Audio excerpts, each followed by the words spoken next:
په افغانستان کې اقتصادي ستونزو د ډیرو کورنیو د ژوند بڼه بدله کړې ده. د عاید د کموالي او د ژوند د لګښتونو د زیاتوالي له امله یو شمېر افغان میرمنو هم د کورنۍ د اقتصادي ملاتړ لپاره د کوچنیو کاروبارونو پیل کړی دی. ځینې له کوره کار کوي او ځینو د خپلو د وړتیاو او امکاناتو پر مټ کاروبار پیل کړی. د یوې ښځې لپاره د کاروبار پیل یوازې د عاید پیدا کولو هڅه نه ده، بلکې له ستونزو سره د مبارزې او د راتلونکي د جوړولو هڅه هم ده. په دې کیسیز راپور کې مو د یوې افغان میرمنې کیسه راخیستې چې د اقتصادي ستونزو پر وړاندې د تسلیمېدو پر ځای یې له خپل پخلنځي او دودیزو خوړو څخه د کاروبار پیل کړی.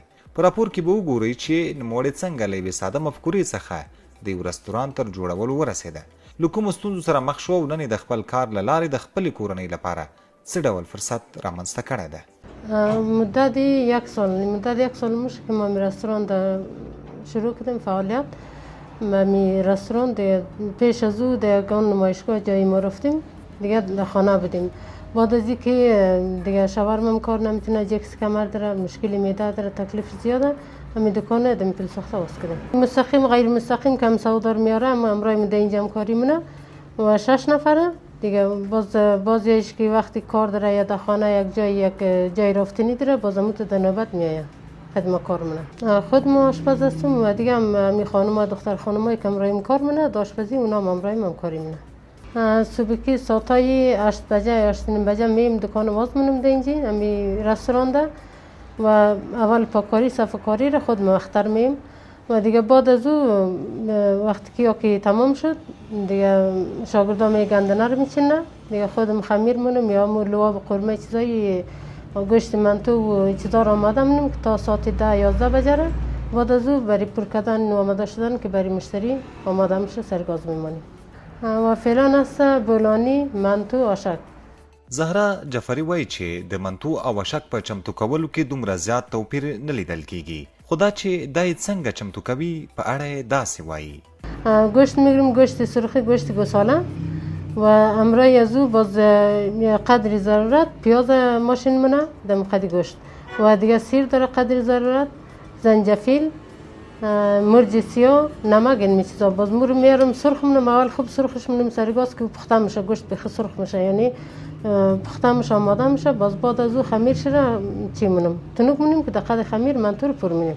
با سرگاز یک 15 دقیقه دیگه میمونیم خوب صحیح پخته میشه.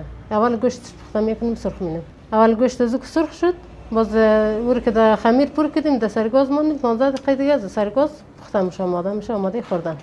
در دیگ آشک منتو یکی است.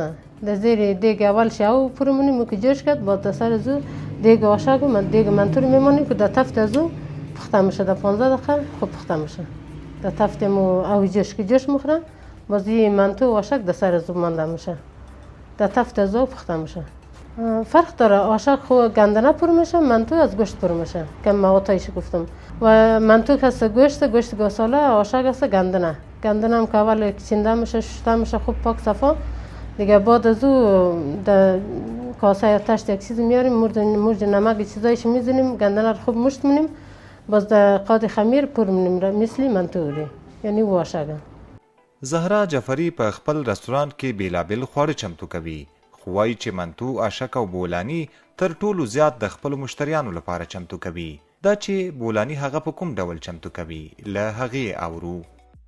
خمیر بولانی هم مثل خمیر نان ورده خانه یا نان بایی پختم نمو قسم خمیر منیم. امرای یا بگه شیرگرم و نمک دش انداخته میشه، یک کم خمیر ترش آماده میشه بریش انداخته میشه. با زور زغالم نمیلیم خوب زغالای یزو بفته، یعنی زغالایش خوب آماده شه که آسان تنک شوه یا آسان هم بولانی دقیق چی مواد چشته شوه.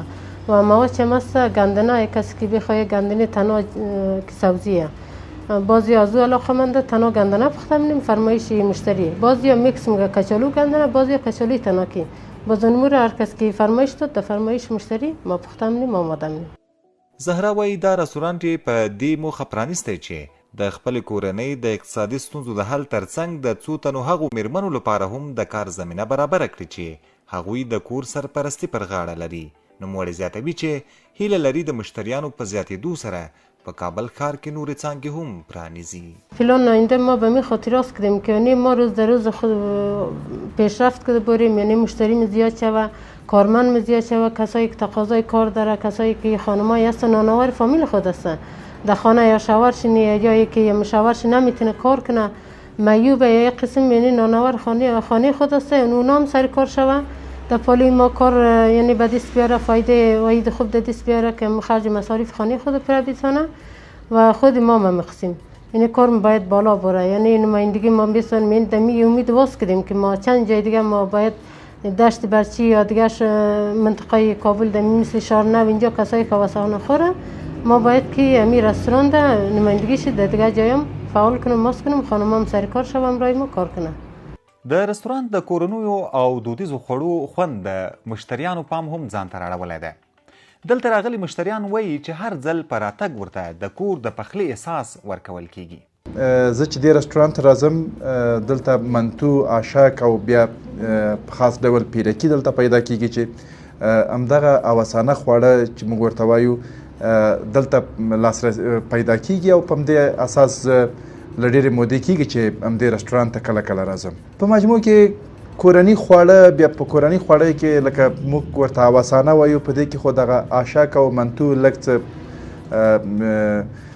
ذایقه یې هم ښه ده او د ما په نظر شاید ډېر زموږ هیوادوال هم دغه دوه خواړه به یې ډېر خوښ شي او زه هم چې دلته راځم په مجموع کې عاشق او منتو حتما له دې دوه خوړو یو خواړه انتخابوم او نوشیجان کوم. په کابل کې د داسې رستورانت شتون چې هغه د میرمنو له طرفه اداره سي او کوم خواړه چې هلته جوړیږي هم د میرمنو لخوا جوړ شي داسې رستورانتونه د ګوتو په شمار دي او بیا په خاصه توګه داسې رستورانت چې هلته کورني خواړه پیدا شي ډیر کم دي او دلته چې موږ راځو واقعا دا تفاوت لویه کچه باندې موږ حس کوو چې کوم خواړه چې موږ په کور کې عملا کله کله د اوساني په توګه چمتو کوو همغه ذایقه او همغه طعم دلته پیدا کولی شو.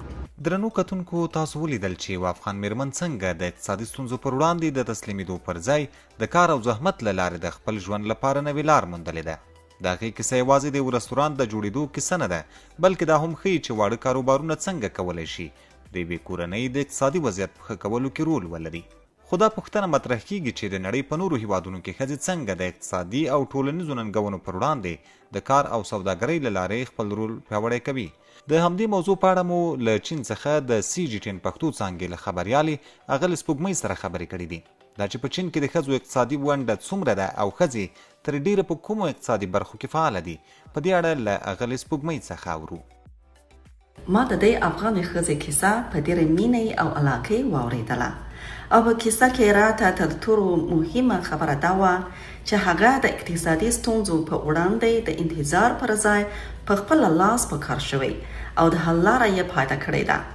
که څه هم د افغانستان او چین اقتصادي او ټولنیز شرایط له یو بل سره توپیر لري خو د ښځو د کار او اقتصادي فعالیت په برخه کې ګډې تجربې لیدل کیږي. یو چینی متل دی چې وایي ښځه د نیم اسمان رول لوبوي.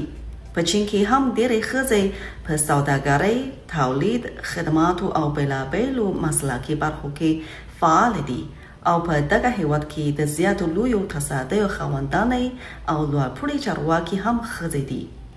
د ښځو اقتصادي فعالیت نه یوازې د هغوی د کورنیو د عاید په زیاتولو کې مرسته کوي بلکې خپلواکي هم پیدا کوي او هم د ټولنیز او اقتصادي پرمختګ یوه مهمه برخه جوړوي.